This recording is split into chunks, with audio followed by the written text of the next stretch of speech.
Al-Ikhwah Al-Ulama Hafizahumullah Ta'ala jami'an. Puji dan syukur kita beruntukkan kepada Allah Subhanahu wa Ta'ala yang telah memberikan kepada kita nikmat iman, Islam, kesehatan dan kesempatan, sehingga kita masih bisa dan mampu menghadiri majelis-majelis ilmu, majelis-majelis yang insya Allah dicintai oleh Allah Subhanahu wa Ta'ala. Dan tidak semua orang yang mendapatkan kesempatan di awal kemudian dia mampu bertahan sampai akhir. Dan ini berhubungan dengan keistiqomahan kita dalam menuntut ilmu atau menghadiri majelis-majelis yang seperti ini. Jadi al-ibrah pelajaran bukan siapa yang terlebih dahulu mendapatkan hidayah, petunjuk, namun ibrah pelajaran tolak ukur dalam mereka atau siapa yang bertahan di atas hal tersebut sampai datang kepadanya kematian, ya, sampai datang kepadanya kematian. Karena ini adalah perintah Allah Subhanahu wa Ta'ala, di mana kita diperintahkan untuk menyembah, beribadah kepadanya sampai datang kematian kepada kita. Sebagaimana yang Allah Subhanahu wa Ta'ala katakan, wa'bud rabbaka hatta ya'tiyakal yaqin. Sembahlah Tuhanmu, beribadahlah kepada Tuhanmu sampai datang kepadamu kematian. Ya, jadi yang menjadi pelajaran tolak ukur adalah siapa yang bertahan dan istiqomah di atas jalan ini sampai dia berjumpa dengan Allah Subhanahu wa Ta'ala.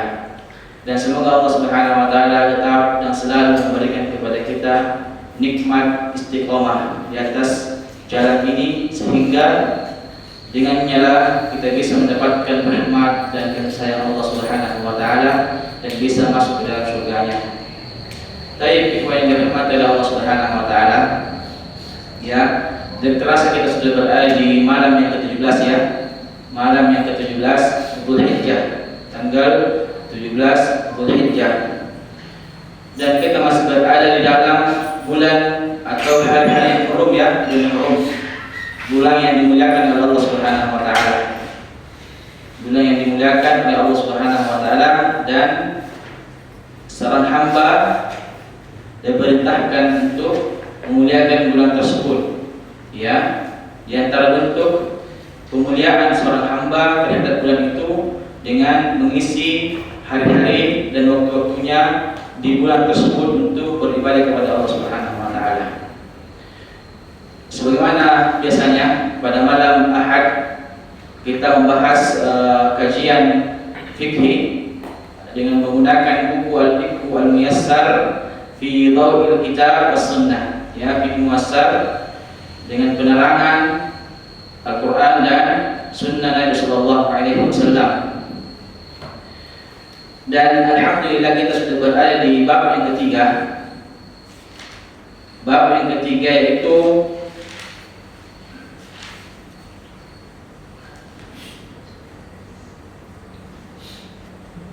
dalam penjelasan atau penjelasan tentang buang hajat dan adab-adab dalam melakukannya.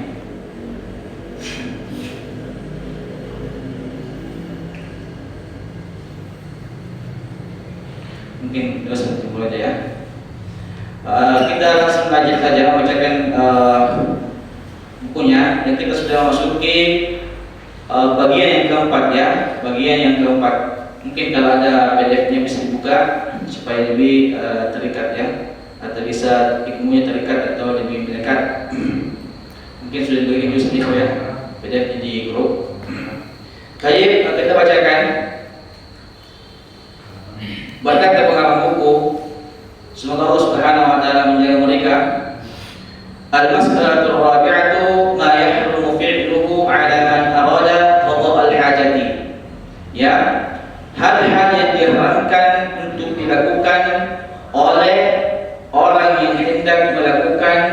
buang hajat. Ya, jadi kemarin kita bahas adalah sunnah-sunnahnya, adab-adabnya. Sekarang di bab yang keempat kita akan membahas perkara-perkara yang diharamkan dilakukan oleh orang yang hendak melakukan buang hajat. Ya. Tayyib, apa pengertian haram dalam fikih? Jadi ahkam taklif berapa? Wajib, sunnah, mubah, makruh, haram. Tayyib, apa pengertian haram? Yaitu ma yu'aqabu fa'iluhu wa yuthabu tarikuhu. Jadi yang haram adalah sesuatu yang apabila orang melakukannya dia mendapatkan dosa atau diberi iqab, ya, diberikan iqab orang yang melakukannya, wa yuthabu ala tarikihi, dan diberikan pahala kepada orang yang meninggalkannya. Jadi haram adalah kebalikan dari wajib. Berarti ketika terjatuh dalam perkara ini, ketika kita hendak melakukan atau membuang hajat, kemudian kita jatuh dalam perkara ini, maka kita akan mendapatkan dosa. Namun ketika kita meninggalkannya, ya, tidak dengan ilmu, dengan ikhlas, memang tahu, kita mendapatkan pahala dari Allah Subhanahu wa taala. Ya. Ini akan kita bahas di pembahasan yang keempat. Kata pengarang, yahdumul baulu fil ma'ir raqidi. Diharamkan kencing atau buang air kecil di air yang tergenang. Ya, air yang tidak mengalir. Ini yang pertama. Di hadits Jabir dari Nabi sallallahu alaihi wasallam, sebagaimana yang diriwayatkan oleh Jabir dari Nabi sallallahu alaihi wasallam, annahu naha 'anil bauli fil ma'ir raqidi. Ya, bahwasanya Nabi sallallahu alaihi wasallam melarang seseorang untuk melakukan buang air kecil atau kencing di air yang tergenang. Tergenang. Ya. Air yang tergenang atau tidak mengalir. Di hadis yang lain Rasulullah sallallahu alaihi wasallam mengatakan, la yabulanna ahadukum fil ma'id da'in, ay alladhi la yajri. Nabi sallallahu alaihi wasallam mengatakan, janganlah salah seorang di antara kalian kencing atau buang air kecil di tempat atau air yang tergenang, alladzi la yajri, yang tidak mengalir. Ya. Maka hal yang pertama diharamkan bagi orang yang hendak buang hajat adalah janganlah dia membuang hajatnya atau kencing di air yang tergenang. Tayyib, di sini ada syikal. Ya, ada syikal atau muskilah. Nabi sallallahu alaihi wasallam cuma menyebutkan kencing saja. Ya, sebagaimana yang diriwayatkan oleh Jabir radhiyallahu anhu, naha 'anil bauli fil ma'ir raqid. Nabi sallallahu alaihi wasallam melarang kencing di tempat atau air yang tergenang. Bagaimana dengan buang air besar? Ini akan masuk muskilah, iskal. Ya, iskal karena Nabi sallallahu alaihi wasallam tidak menyebutkannya. Maka ulama dalam bab ini tentang ilhaq al-ghaib bil baul ikhtalafa ala qaulain. Jadi mengikutkan hukum apa namanya bahasanya kalau buang air besar, bahasa halusnya BB halunya, hasilnya bukan fiilnya, bukan perbuatannya, tapi hasilnya. Kotoran ya.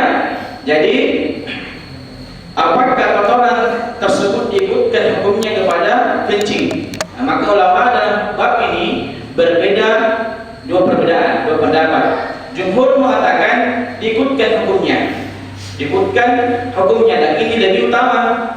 Ya, lebih utama. Adapun Imam Ahmad Ibn Hanbal rahimahullah mengatakan tidak, karena hadisnya khusus untuk kencing saja. Karena Rasulullah SAW cuma menyebutkan kencing tanpa menyebutkan ghaib atau kotoran. Ya, wallahu a'lam, lebih amannya kita meninggalkan perkara tersebut. Ya, meninggalkan perkara tersebut. Kemudian yang kedua yang dilarang adalah wala yumsiku dzakarahu bi yaminihi wa huwa yaqul. Ya, dan janganlah dia, tidaklah seseorang yang hendak kencing, buang air kecil itu memegang, menyentuh zakarnya, kemaluannya dengan tangan kanannya. Jadi perkara yang kedua yang diharamkan untuk dilakukan ketika hendak buang air kecil adalah memegang kemaluan kita atau zakar dengan menggunakan tangan kanan. Ya. Kemudian yang ketiga wala yastanji biha, dan juga tidak membersihkan atau cebok ya dengan tangan kanan. Liqaulihi sallallahu alaihi wasallam, berdasarkan perkataan Nabi sallallahu alaihi wasallam, idza bala ahadukum fala ya'khudanna dzakarahu bi yaminihi wala yastanji bi yaminihi. Ya. Nabi sallallahu alaihi wasallam mengatakan, apabila salah seorang di antara kalian kencing, ya, maka janganlah dia mengambil atau menyentuh, memegang zakarnya dengan tangan kanannya. Wala yastanji bi yaminihi, dan juga tidak istinja, ya, membersihkan dubur dengan tangan kanannya. Jadi kita dilarang oleh Nabi sallallahu alaihi wasallam menyentuh atau memegang zakar kita, kemaluan kita dengan menggunakan tangan kanan ketika kita kencing, dan juga dilarang menggunakan tangan kanan ketika melakukan istinja atau mencuci tubuh kita. Jadi kemudian perkara-perkara yang diharamkan oleh agama Islam, wa yahdudu alaihi al-baul aw al-ghaib fil tariqi aw fil dhilli aw fil hadaiq al-'amma aw tahta syajaratin muthmira aw mawarid miyah.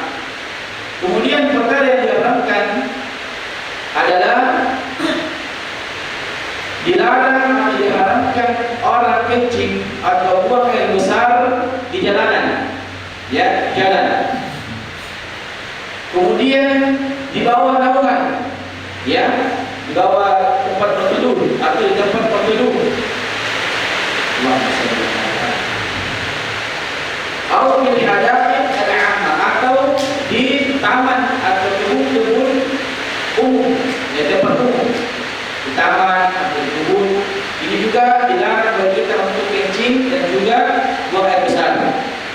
Atau tahta syajaratin muthmira, atau di bawah pohon yang berbuah, pohon mangga, nangka, apalagi, semuanya, ya, semuanya.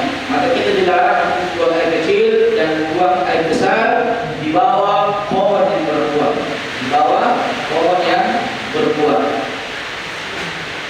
5 rawah qala Rasulullah sallallahu alaihi wasallam, ya, berdasarkan yang diriwayatkan oleh Mu'adz bin Jabal, beliau mengatakan Rasulullah sallallahu alaihi wasallam bersabda, ittaqul mala'in ats-tsalath al-garras fil mawalidi wa qari'atit tariq wad-dil. Ya, jadi satu yang disebutkan tadi, ya, Allah dunia, tempat mengalirnya air. Jadi di tempat mengalirnya air itu kita dilarang juga untuk buang air kecil atau air besar. Ya, mungkin keadaan yang sebab-sebabkan yang bagaimana kaum muslimin mengambil atau memanfaatkan air tersebut, mungkin dilarang untuk buang air kecil maupun air besar di tempat tersebut. Ya, sesuai dengan perkataan Nabi sallallahu alaihi wasallam, takutlah kalian kepada 3 perkara yang dilaknat. Ya, 3 perkara yang dilaknat. Yang pertama adalah al-garras fil mawaridi, yaitu orang yang buang air kecil, air besar, ya, di tempat mengalirnya air. Ya, tempat mengalirnya air. wa qari'atit tariq, dan juga tempat jalannya orang atau jalan umum. Kemudian wadil, tempat berteduh. Ya, ini Rasulullah SAW katakan takutlah kalian kepada 3 perbuatan ini, yaitu perbuatan yang dilaknat. Takut hindari perbuatan tersebut. Yang pertama, buang air al-baras, ya, buang air di tempat mengalirnya air, misalnya air dimanfaatkan oleh kaum muslimin. Kemudian tempat jalan umum, dan juga di bawah naungan atau tempat berteduh. Dan juga hadis yang diriwayatkan oleh Abu Hurairah radhiyallahu anhu, anna Nabi sallallahu alaihi wasallam qala ittaqu al-la'inaini. Ya, Nabi sallallahu alaihi wasallam mengatakan takutlah kalian kepada 2 perkara yang membuat kalian dilaknat. Ya. Maka sahabat mengatakan, wa man la'inani ya Rasulullah, dan apa itu ya Rasulullah 2 perkara tersebut yang bisa mendatangkan laknat Allah Subhanahu wa taala? Qal alladhi yatakhalla fi tariqin nasi aw fi dhillihim, yaitu orang yang membuang hajatnya, ya, yang hendak membuang hajatnya di tempat jalan manusia, di jalanan, ya, dan juga di tempat berteduhnya manusia, ya, tempat berteduhnya manusia. Jadi ini perkara yang diharamkan dalam agama kita ketika hendak melakukan atau membuang hajat, dan juga perkara yang diharamkan kama yahrumu alaihi qiraatul Quran, dan juga diharamkan membaca Al-Quran, ya, ketika hendak buang hajat atau pada saat buang hajat, ya. Jangan karena kita habis merojah, ya, membaca ya, ke depannya. Mungkin kan ada hadis ini, ya, mau merojah hatta bi maras fil ghaib yuraji, sampai di hendak atau saat buang hajat beliau merojah, ya, contohnya. Jadi kita dilarang juga untuk membaca Quran, ya, baik bil Quran, bil mushaf maupun ya, baik dengan Quran atau dengan hafalan, tidak boleh, ya.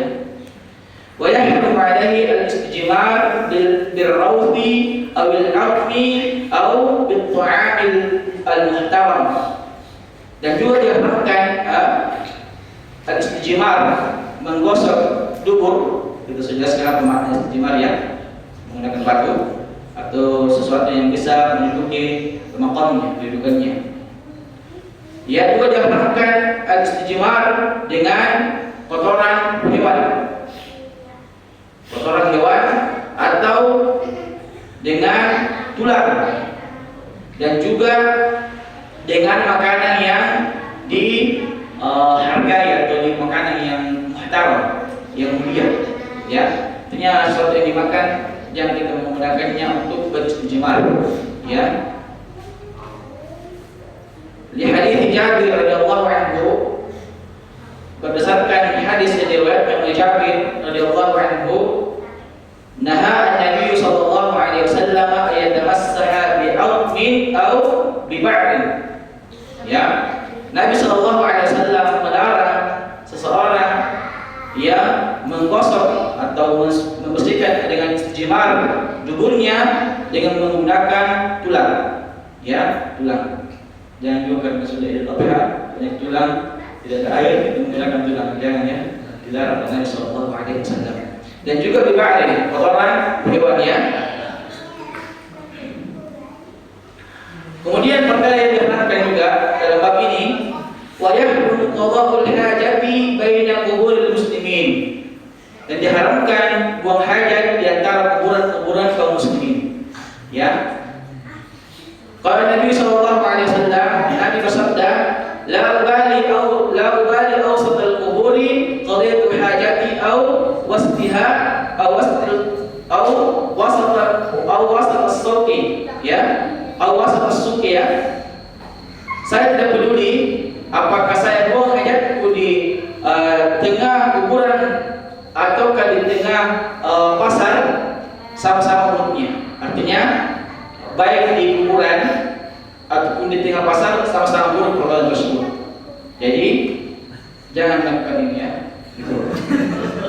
Di tengah pasar.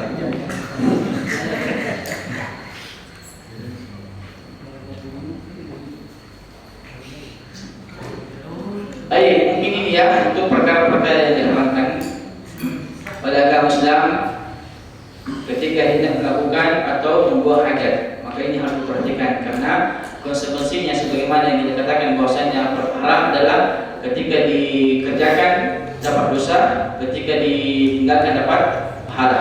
Maka kita tinggalkan perkara-perkara ini dengan cara mempelajarinya, membaca apa-apa yang diharamkan saat hendak melakukan atau membuang hajat. Kemudian al-mas'alatul khamisah, hasan yang kelima, la yukrahu fi'luhu lil mutakhalli. Ya. Hal-hal atau perkara-perkara yang dimakruhkan ya kepada orang yang membuang hajatnya. Apa pengertian makruh?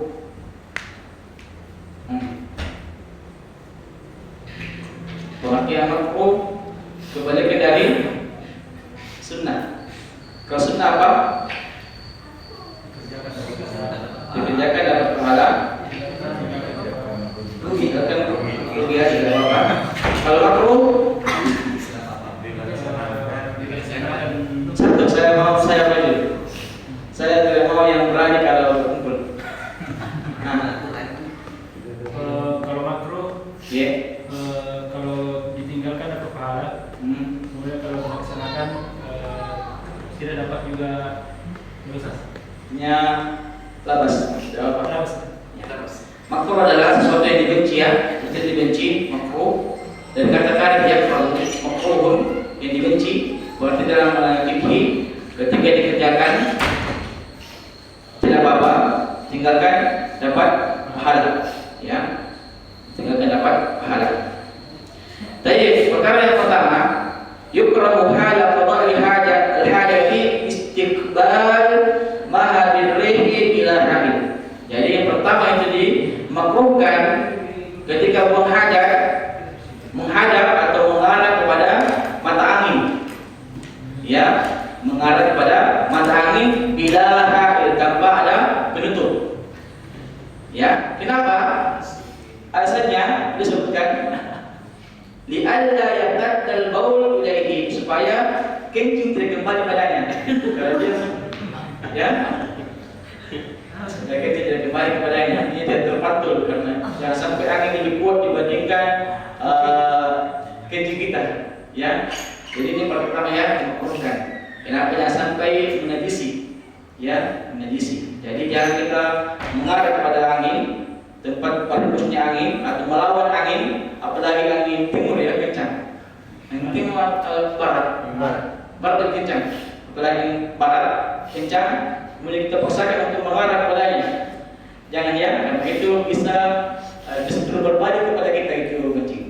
Ya, jadi perkara yang dimakruhkan supaya kita tidak ternajisi dengan kencing kita sendiri. Kemudian wa yukrahul kalam, dimakruhkan berbicara.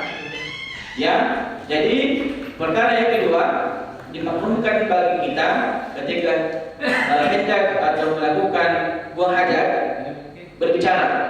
Ya, faqad marra rajulun wan nabiy sallallahu alaihi wasallam yaqul fasallama alaihi wa lam yarudda alaihi. Ya, hadisnya apa? Salah seorang di antara sahabat radhiyallahu anhum lewat ya, dan Nabi SAW saat itu sedang buang kencing atau buang air kecil. Maka sahabat tersebut memberi salam kepada Nabi SAW, wasallam alaihi, falam yarudda alaihi, dan Nabi SAW tidak menjawab salamnya. Ya, padahal menjawab salam itu apa? Perkara yang diwajibkan. Perkara yang diwajibkan. Namun ketika hendak buang hajat, kemudian ada orang yang salam, maka dimakruhkan bagi kita untuk menjawabnya. Ya, bimbang aula ketika salam saja dimakruhkan atau tidak dijawab, apalagi dengan perkataan-perkataan yang biasa. Kadang-kadang siapa jalan WC? Saya.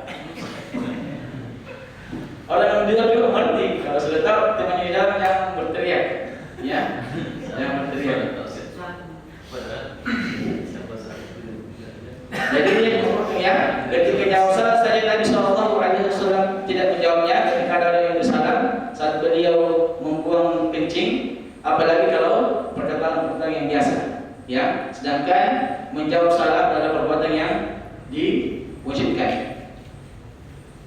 Kemudian berikutnya, wa yukrahu ayyakula bisyakkin wa nahwihi, dan juga dimakruhkan kencing di lubang-lubang, ya, ketika ada lubang-lubang di tanah, di pohon, atau yang lainnya, maka dimakruhkan untuk kencing di situ, ya, dimakruhkan.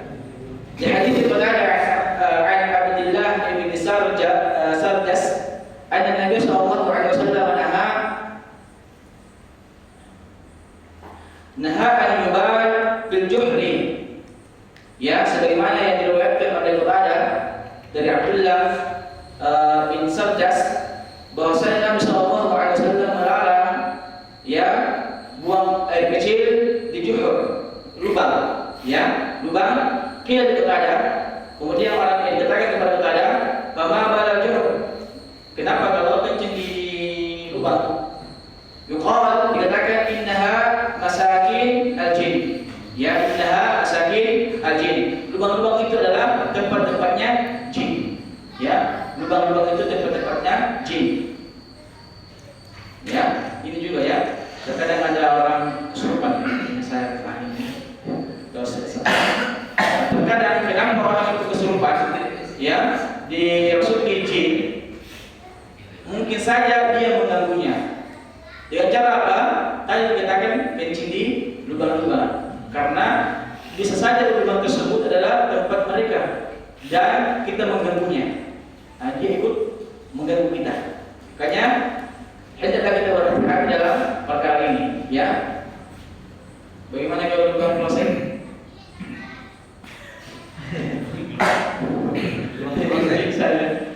Tapi saya masih ada yang mengambil tempat, kenapa ambil tempat di kloset, ya?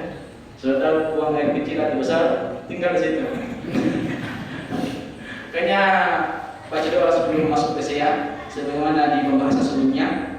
Apalagi ucapkan basmalah untuk menghalang antara kita dengan mereka, ya.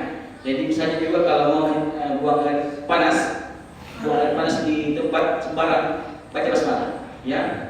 Menunjukkan kita intensi kepada mereka, saya mau buang air panas, pindah. Maksudnya supaya mereka tidak merasa terganggu dan terzalimi.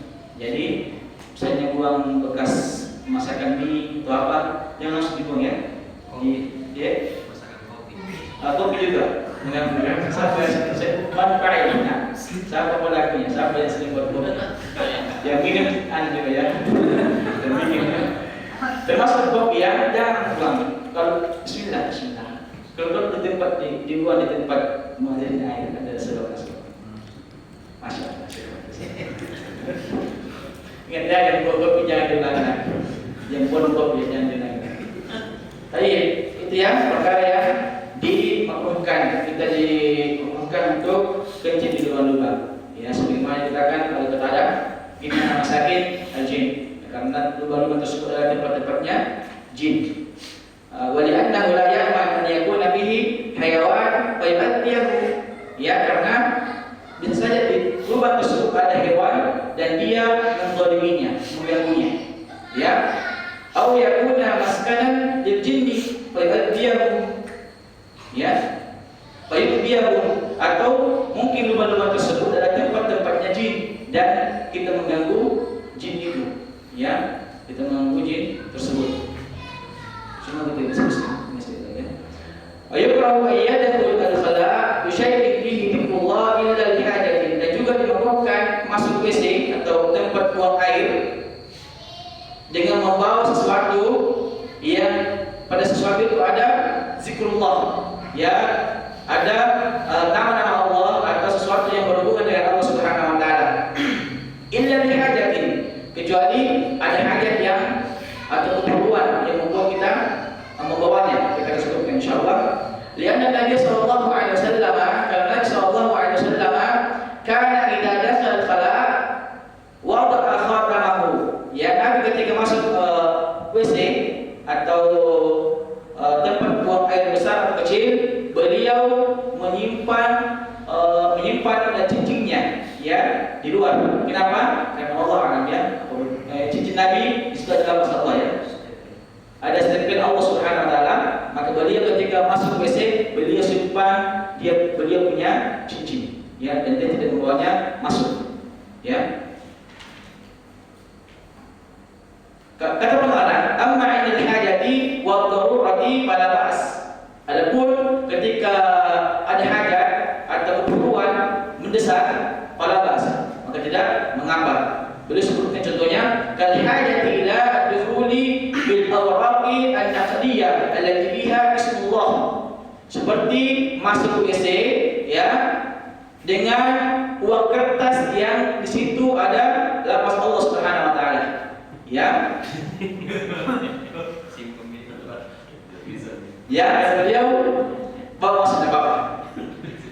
In fa innahu intarakaha kharijan kanat ardatan bistaritah atau ansian. Kalau dia tinggalkan di luar, ya, ini kesempatan bagi pencuri untuk mengambilnya. Sangat mudah dicuri atau mungkin dia lupa. Jadi misalnya ada uang 10 juta, ya, di sana. Allah, jangan simpan di luar, jangan coba-coba, ya. Jangan beri kesempatan kepada temannya untuk mencuri. Baik, kemudian kata pengarang, amal mushaf fa innahu yahrumu ad-dukhul bihi sawa'un kana zahiran aw khafiyan. Ya, adapun mushaf kata pengarang diharamkan dibawa masuk ke dalam WC. Baik itu secara zahir, nampak atau tersembunyi, maksudnya pegang atau di dalam tas, ya. Maka kita diharamkan untuk membawa mushaf. Kenapa? Li'annahu kalamullah wa huwa asyraful kalam. Karena Al-Qur'an atau mushaf adalah perkataan Allah Subhanahu wa taala, wa huwa asyraful kalam, dan dia adalah semulia-mulia perkataan atau perkataan yang paling mulia. Karena kata beliau, membawa masuk mushaf ke dalam WC merupakan penghinaan terhadap Al-Quran, penghinaan terhadap mushaf, penghinaan terhadap kalam Allah. Jadi ada mushaf maka diharamkan. Adapun ketika ada lapas yang saya cincin ke buku ke baju ke yang ada tulisannya, maka sebaiknya ditinggal di luar. Adapun kalau ada hajat maka boleh pakai. Tapi Al-Quran no, la, tidak boleh. Tidak boleh. Baik zahiran nampak maupun khafiyan tersembunyi dalam WC sendiri. Jadi jangan sekali-kali, ya. Jadi bagaimana dengan HP yang ada dalam aplikasi Al-Quran? Belum sampai. Saya adapun HP Allah a'lam, ada juga perbedaan ketika dia dibuka dia dalam mushaf, ya, ketika dibuka aplikasinya dia dalam mushaf. Ada yang mengatakan tidak, walaupun dibuka dia mushaf juga berbeda antara HP dengan mushaf. Allah a'lam bissawab, ya. Baik, alhamdulillah kita sudah menyelesaikan bab yang ketiga, ya, tentang tata cara dan adab buang hajat.